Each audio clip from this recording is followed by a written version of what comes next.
Hello everyone. तो कैसे हैं भाई सभी लोग। आशा करता हूँ आप बहुत ही अच्छे होंगे, स्वस्थ होंगे और सुरक्षित होंगे। मेरा नाम है Amit Kumar. I again welcome you in MET physics 2.0 YouTube channel. तो चलिए शुरुआत करते हैं। आज इस लेक्चर में हम क्या पढ़ाएंगे। पहले तो मुझे बता देंगे कि आप कैसे हैं, आपका स्वास्थ्य कैसा है, आपकी स्टडी कैसी चल रही है, ठीक है। और फिर मुझे बताएंगे कि आज हमें क्या पढ़ना है। तो जैसा कि आपको पता है कि प्रीवियस लेक्चर में हमने इलेक्ट्रोमैग्नेटिक इंडक्शन का जो चैप्टर है उसको हमने डिस्कस किया। उसका लेक्चर नंबर 1 देखा। उसमें हमने आपको बताया कि इलेक्ट्रोमैग्नेटिक इंडक्शन होता क्या है, इसकी डेफिनेशन क्या होती है। हमने बताया कि कैसे एक मैग्नेट के माध्यम से, एक मैग्नेटिज्म इफेक्ट से आप इलेक्ट्रिसिटी प्रोड्यूस कर सकते हैं। लेक्चर नंबर 2 में डिस्कस किया, ठीक है। तो उसके बाद में हमने बताया आपको कि yes, laws of electromagnetic induction क्या होते हैं, जिसमें फैराडे का लॉ आया था।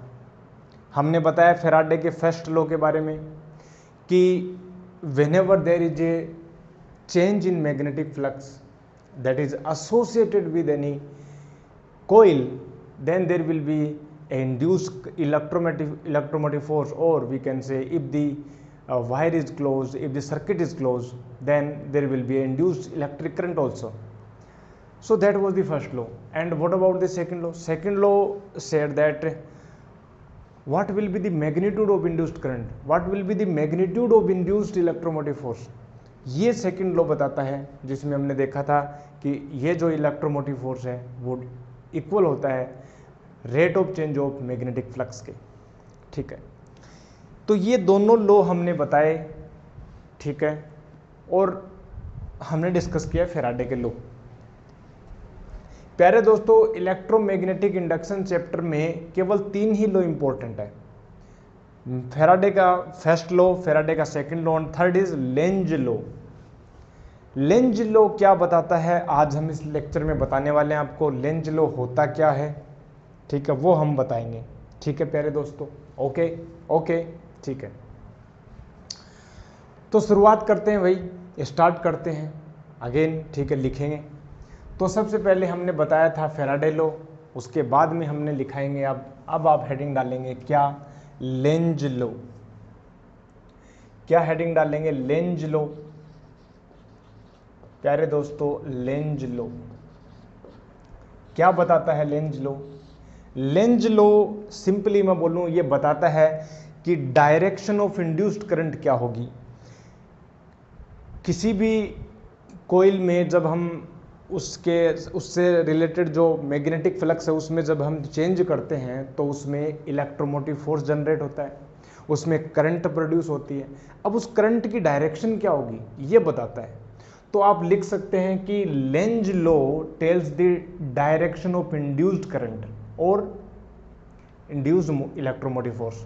तो पहली बात तो आप लिख लेंगे डायरेक्शन के बारे में। यस, ये जो है वो डायरेक्शन बताता है। अब किसकी डायरेक्शन, इंड्यूस्ड इलेक्ट्रिक करंट की, ठीक है ना। तो ये जो बताता है direction that is induced electric current. Electric current जो इंड्यूस्ड होती है यानी उसकी डायरेक्शन ये बताता है, इंड्यूस्ड इलेक्ट्रिक करंट। दूसरी बात, लेंज लॉ और क्या बताते हैं, इसका स्टेटमेंट क्या है, कहता क्या है कि कैसे डायरेक्शन में मेजर करें। अब बताएंगे, देखो चलिए बताते हैं। पहले इसके स्टेटमेंट लिख लेते हैं, ठीक है, और फिर हम बताते हैं इसका एक्सप्लेनेशन क्या कहना चाहता वास्तव में। तो चलिए मैं बता देता हूं।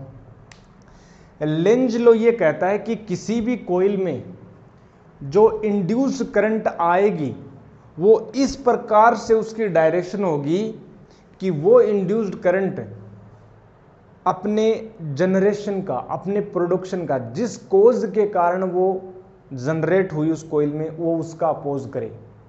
और हमें पता है किस कोज के कारण इंड्यूस्ड इलेक्ट्रिक करंट होती है। कोज ये होता है कि चेंज इन मैग्नेटिक फ्लक्स। तो चेंज इन मैग्नेटिक फ्लक्स का विरोध करेगी।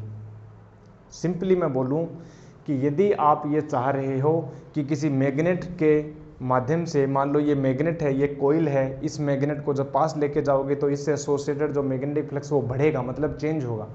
तो इस कोयल में इस प्रकार से करंट इंड्यूस्ड होगी कि वो करंट जो है इस बढ़ने का विरोध कर सके, क्योंकि ये करंट किसके कारण उत्पन्न हुई है, बढ़ने के, मैग्नेटिक फ्लक्स के बढ़ने के कारण।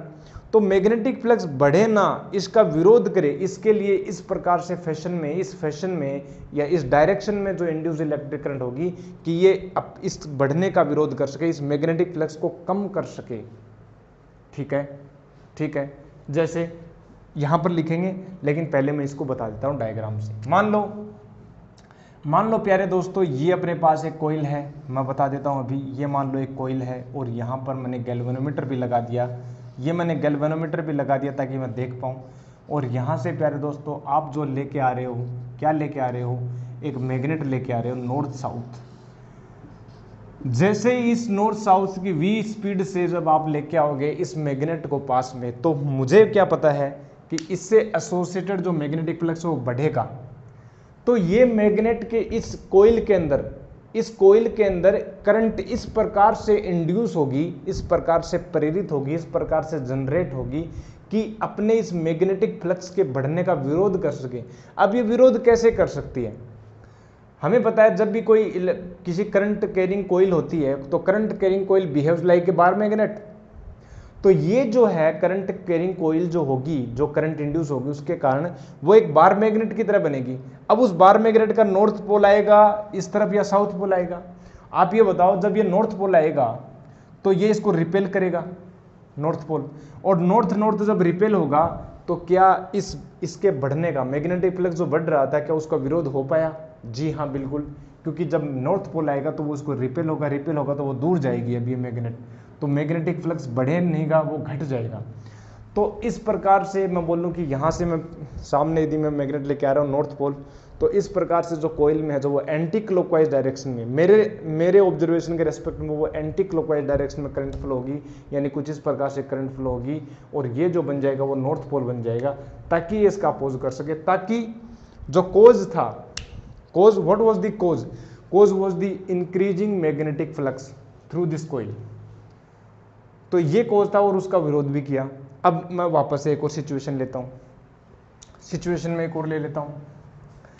मैं ये बोलूं कि अब की बार क्या करते हैं, ये तो बढ़ाया मैग्नेटिक फ्लक्स, अब की बार इस मैग्नेटिक फ्लक्स को घटा दो ना, अब की बार इस मैग्नेटिक फ्लक्स को घटा दो। तो उस मैग्नेटिक फ्लक्स को घटाओगे तो घटाने के लिए क्या करोगे, जो मैग्नेट थी उस मैग्नेट का नॉर्थ साउथ पोल वो दूर लेके जाओगे। सॉरी, ये मैं क्या बोल गया, मैं ये बोल रहा था कि अब की बार जो है नॉर्थ पोल को दूर लेके जाओगे, ठीक है, तो मैग्नेटिक फ्लक्स घटाओगे इसमें से, ठीक है। तो अब की बार करंट क्या डेवलप होगी? जी बिल्कुल, करंट तो डेवलप होगी, क्योंकि इंड्यूस्ड करंट तभी डेवलप होती है जब वहां पर चेंज इन मैग्नेटिक फ्लक्स हो। तो जब मैग्नेट जब दूर जा रही है तो क्या इसमें मैग्नेटिक फ्लक्स में चेंज आएगा? जी हाँ, मैग्नेटिक फ्लक्स घटेगा, यानी किसी सर्टेन वैल्यू से वो घट के जीरो होगा, एक particular distance of the magnet through from the coil. तो इस सिचुएशन में क्या होगा प्यारे दोस्तों, इस सिचुएशन में क्या होगा, करंट किस प्रकार से इसका विरोध करेगी? करंट इस प्रकार से विरोध करेगी क्योंकि मैग्नेटिक फ्लक्स घट रहा है, तो ये जो कोयल है इसके अंदर करंट इस प्रकार से फ्लो होगी कि ये अपने घटने का विरोध करे।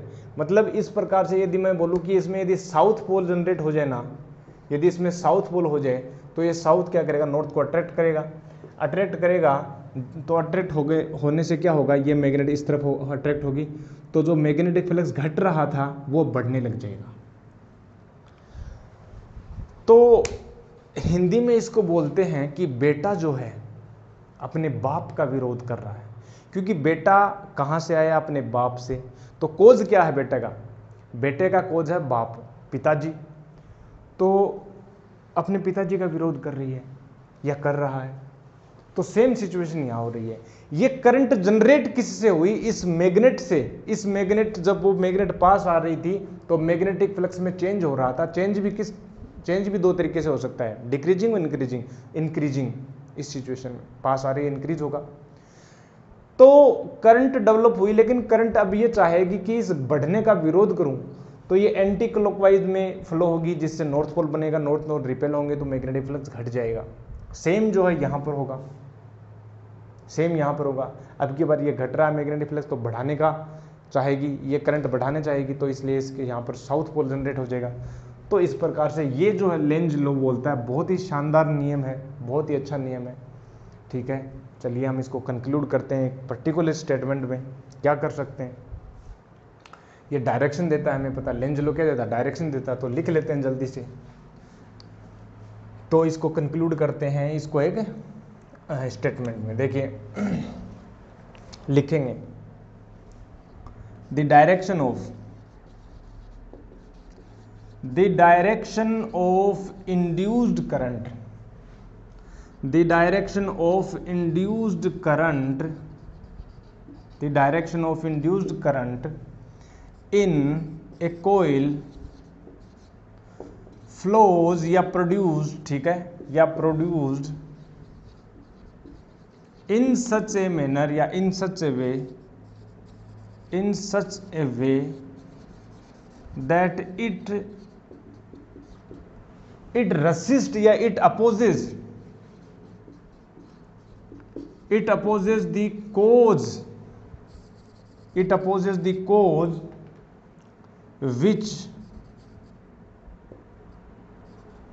which produce it या which creates it। ठीक है, इस कोज का अपोज करेगी। ठीक है, और ये जो भी हमने बताया आपको, जो थ्योरी बताई कि जब नॉर्थ पोल को जब हम पास लेके आते हैं तो इसमें इस प्रकार से करंट फ्लो होगी जिससे इसका विरोध हो सके बढ़ने का, तो इस प्रकार से यहाँ पर नॉर्थ पोल आ जाएगा, इस सिचुएशन में साउथ पोल आ जाएगा। इन चीज़ों को आपको स्वयं को लिखना है, लिख लोगे तो ये डायरेक्ट लेंज लॉ है। और इसी लेंज लॉ के कारण ही हमने बताया था आपको कि जो फेराडे का जो सेकंड लॉ था, यानी ईएमएफ जो था, मैग्नीट्यूड ऑफ ईएमएफ, तो d∅dt हमने लिख दिया था। लेकिन जब मैग्नीट्यूड हटाते हैं तो ये नेगेटिव साइन क्या रिप्रेजेंट कर रहा है, ये नेगेटिव साइन रिप्रेजेंट कर रहा है जो ईएमएफ जो है वो इस फ्लक्स के चेंज का विरोध करेगा, और विरोध के लिए हमने नेगेटिव साइन रिप्रेजेंट कर दिया, मतलब इसके अगेंस्ट होगा, हमेशा क्या होगा, अगेंस्ट होगा। तो ये नेगेटिव साइन हमने इसीलिए यूज़ किया था, ये लेंज लॉ के कारण आता है।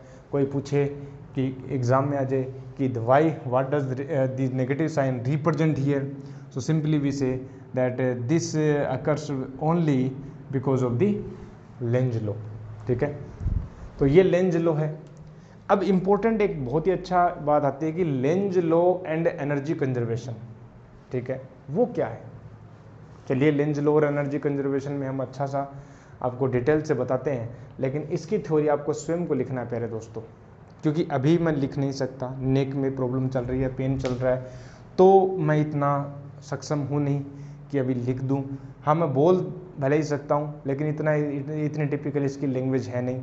क्या करना है आपको, फर्स्ट केस लिखना है। फर्स्ट केस में आपको क्या करना है, first we bring north pole of a magnet, ठीक है, towards the coil that has a sensitive galvanometer, and what we observe that current flows in such a manner that it can resist the cause, and what is the cause here, that is increasing magnetic flux.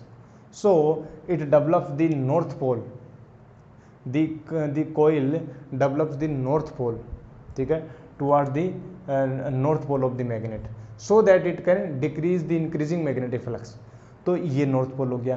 And same हम यहाँ भी लिख सकते हैं। ठीक है, when we bring away north pole from the coil. ठीक है, तो यहाँ पर ये सब आपको लिखना है, बहुत ही इजी लैंग्वेज है, आप लिख लोगे। ठीक है, अब चलिए चलते हैं। मैं एक बात आपको बताना चाह रहा था कि Lenz law and energy conservation, Lenz law और एनर्जी कंजर्वेशन में क्या रिलेशन है, एनर्जी कंजर्वेशन होता है क्या लेंज लॉ में? यस, देखिए एनर्जी कंजर्वेशन होता है लेंज लॉ में, अभी बता देते हैं। लेंज लॉ हेडिंग ये डालेंगे, Lenz law and energy conservation. क्या है हेडिंग ये है, Lenz law and energy conservation. ठीक है, तो ये अपने पास है Lenz law, Lenz law and energy conservation.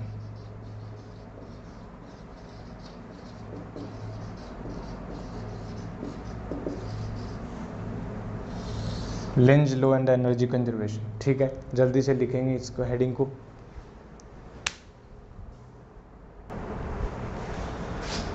ठीक है, तो Lenz law and energy conservation, इन्हीं डायग्राम से मैं बता देता हूं आपको कि एनर्जी कंजर्वेशन कैसे, क्या लफड़ा है एनर्जी कंजर्वेशन का। देखिए, इस केस की बात करता हूं, इस फिगर की बात करता हूं। जब इस मैग्नेट को हम पास लेके आएंगे तो एक बात तो ये होगी कि इस कॉइल से जो संबद्ध या कनेक्टेड जो मैग्नेटिक फ्लक्स है वो इंक्रीज होगा। ठीक है, अब जैसे जैसे हम पास लेके आएंगे, जैसे जैसे और पास लेके आएंगे तो मैग्नेटिक फ्लक्स बढ़ेगा बढ़ेगा। और साथ ही साथ हमें यह भी पता है लेंज लॉ के अकॉर्डिंग यहाँ पर नॉर्थ पोल क्रिएट हो जाएगा, और ये नॉर्थ पोल क्या करेगा, इस नॉर्थ पोल को रिपेल करेगा। मतलब एक रिपल्सन फोर्स हो जाएगा इस मैग्नेट के ऊपर। हम पकड़ के लेके आ रहे हैं ना, ठीक है ना, हम पकड़ के लेके आ रहे हैं इसको, इस तरफ लेके आ रहे हैं, तो इस मैग्नेट के ऊपर एक रिपल्सन फोर्स लगेगा। इस फोर्स के अगेंस्ट हमें वर्क करना पड़ेगा। यदि हम चाहते हैं कि इसमें करंट फ्लो हो, तो हालांकि रिपल्सन फोर्स हो रहा है, लेकिन इस रिपल्सन फोर्स के अगेंस्ट हमें क्या करना पड़ेगा, एक वर्क करना पड़ेगा। और वो जो वर्क है, वही जो अपने पास वर्क है, वो कन्वर्ट हो जाता है इलेक्ट्रिक एनर्जी में, और वो इलेक्ट्रिक एनर्जी क्या करती है, इलेक्ट्रिक करंट को फ्लो करवाती है। ये सिंपल फिनोमिना है। और इस सिचुएशन में होगा क्या, जैसे ही हम मैग्नेट पास लेके आएंगे, अगेंस्ट हम वर्क करेंगे, वर्क करने से हमारा जो किया गया वर्क है, मतलब हमारी जो काइनेटिक एनर्जी है इस मैग्नेट को लेके आने में, वो काइनेटिक एनर्जी ट्रांसफॉर्म हो गई into the electric energy, means electric current. ठीक है, सेम यहाँ पर भी होता है।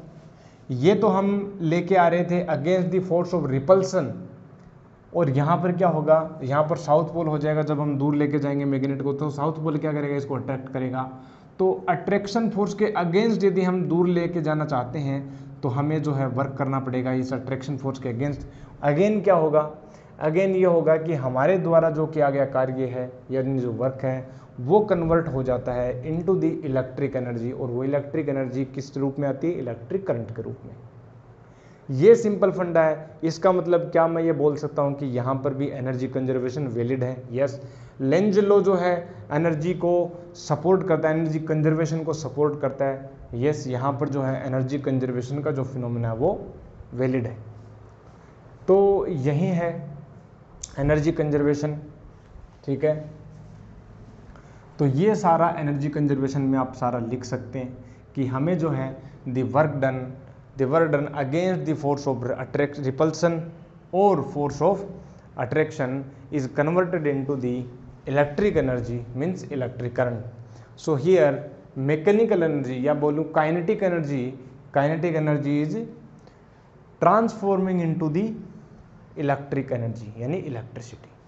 तो ये जो है वो था लेंज का एनर्जी कंजर्वेशन, और इसको आपको लिखना है स्टेप बाय स्टेप से।